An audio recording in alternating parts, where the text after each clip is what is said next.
Sorry. Back then, I didn't need glasses. These two blokes, they are the elders of the Sandbagger group, and you know they're the cornerstones. They're the people we're supposed to look up to. Anyway, but they work in devious ways. Paul rang me only 2 days ago. I don't usually do notes to make a speech because I don't usually make a speech, so I don't like it. But Paul rang me and said, "We've got nobody. Everyone's pulled out." He's run 24 blokes and said the same thing. So and he said, "Well, okay, I'll talk." But and he said, "Well, Bowman was going to be the initial speaker. Is that right?" Well, I rang Bowman and said, "Is that true?" And he said, "Yeah." He said, "You know, have you got something better to do?" And he said, "No, I just don't want to drive down and talk to a bunch of bloody geriatrics now." But then initially, Quinny put his hand up and said, "Yeah, I'll speak. I'll talk about Garry's ancestry. That'll be good. We can all talk about that." Campbell stepped in and said, "No, we're not doing that. This is a 3-hour cocktail party, not a 3-day seminar."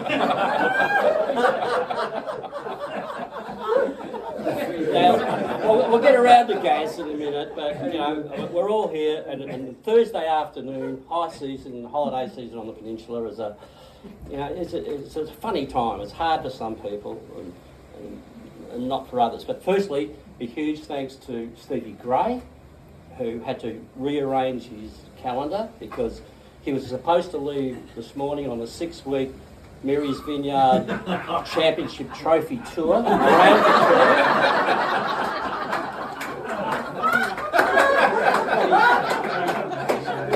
But he very kindly put it back one day to one of you guys, and I think that's a magnificent thing he's done.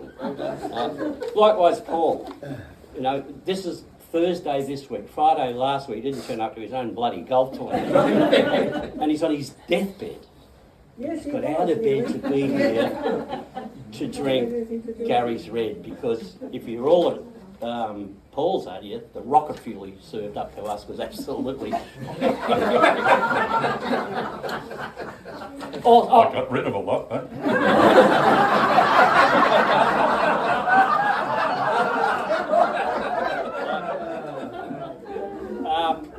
Billy the bowler, fantastic effort, Bill.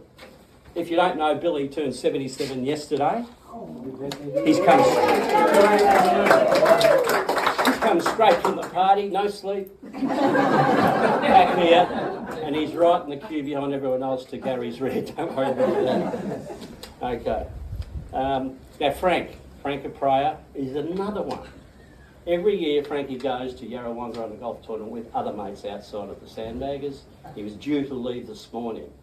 And I spoke to him last week about, well, it's Garry's idea, well, what are you going to do? And he was really sheepish. You can say that about a Kiwi. Yeah, he was. And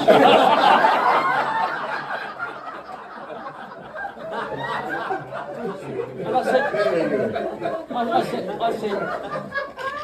Frank, I mean, can't you make a U-turn?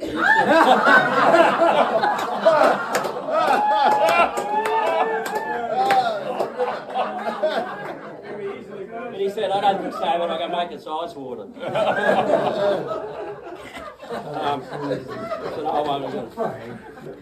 In all seriousness, Frankie wanted to be here. And he said, "No bars about it." How many more of these? Yeah, but it's hard. Thursday afternoon, high season's a hard thing. And Phil Ollie, our much loved Chief Booking Officer, look, he couldn't wait to get here because it's the first time in 2 years that he didn't have to get on a bloody typewriter and set out flights. And he was so excited he emailed himself 3 times to accept.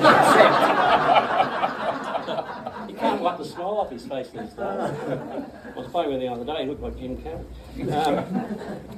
And Cynthia, Cindy's here. She's got grandkids, she's got all sorts of things to do on a Thursday, and we thought she wouldn't be here. But I whispered in her ear, I said, "Gaz has got a poker machine in the garage."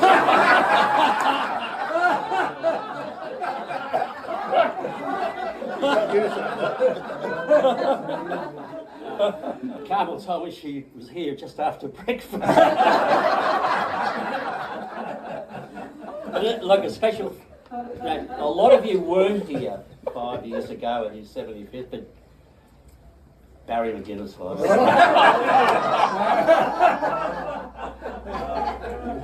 And I guess you have to say Gaz was a little bit exuberant. Well, he's here again. Bless you, Gaz. You're a great mate. And he's just tweaked that exuberant. He's now just uber.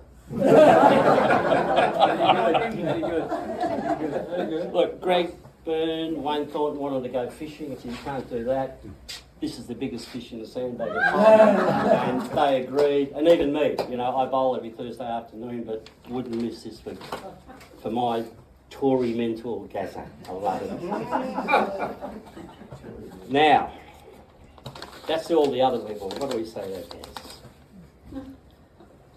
You know, I've always said that, you know, and I've talked a lot to people about this, there's one word for everybody, you know, and it's a good exercise if you try it. You know, you just look at a person and say, okay, what's the first word that comes in your head? Laconic. Gaz is laconic. Now, some of you know I might be a quicker golfer than most. And if you're in the group behind Gaz, you'll know all about laconic. Tommy Bent is quicker than Garry. His statue, Tommy Bent's statue is quicker. He adds a new dimension to the word saunter.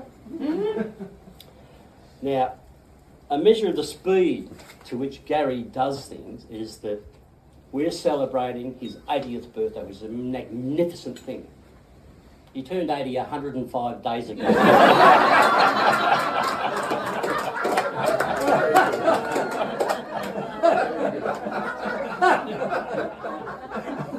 Classy is another word that fits. He is a classic guy. No, I mean, he's liberal, white collar, he's a sensible man.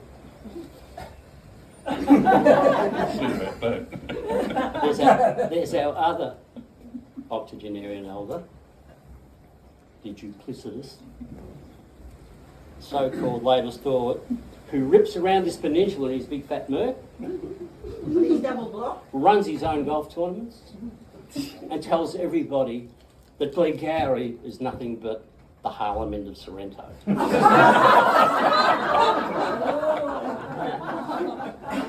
Whereas Garry wears his dignity, his professionalism, with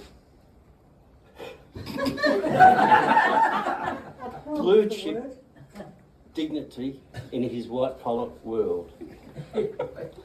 Now, none of us really know that his success in business. He's been absolutely super successful.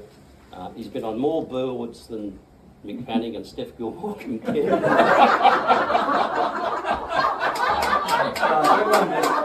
Surfers, for those who don't know. He lives his own lovely, quiet, understated life with the beautiful Carmel in the unfashionable suburb of Kooyong. Without fanfare or fuss. A gentleman always. But there's a subtle side to Garry. It's almost imperceptible, but it's there.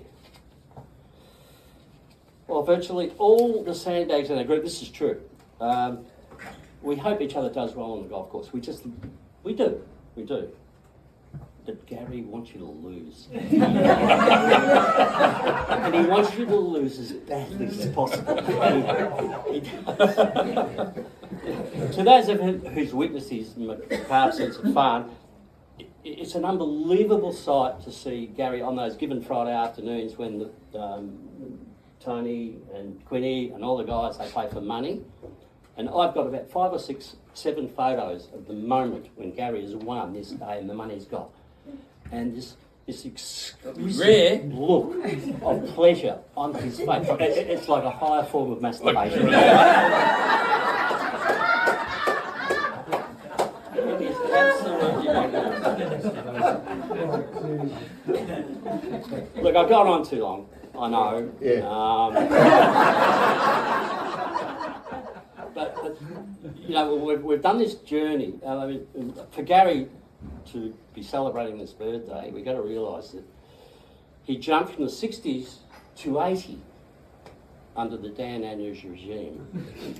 And no conversation, no speech, no anything would be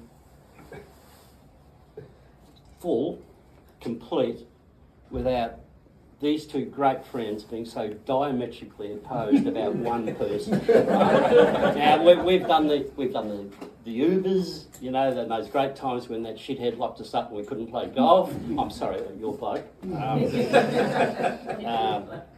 we've done it all, but I've lost it. Oh, you can sit down there, mate. But anyway, I said to Garry, we had a talk the other day about this because we knew this was coming up. And I said to Garry, well, what is it about Andrews you really don't like? He said, I don't trust him. I just don't trust the bloke. And I said, well, that's a bit vague. Give me the example. He said instantly, I said, look, no, I'll give you a better way. Tell me something you trust more than Daniel Andrews. And he instantly said, barley tap water.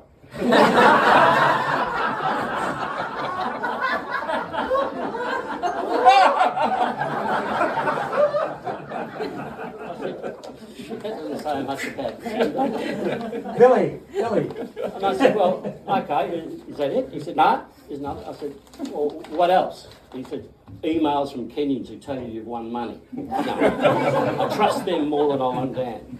I said, Jesus Christ, okay. Is that it? He said, no.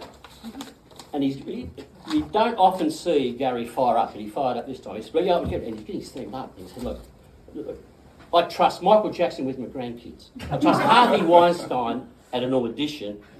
And I trust Donald Trump to do his own scorecard at a Mary's Vineyard golf course than I would trust Daniel Andrews. Oh, shit, I get the point then. I said, that's it, we're done. He said, no, we've got to put an emphasis on this. And this is it. This really tells you about Dan Andrews. And Garry said to me, I swear, he said to me, I would trust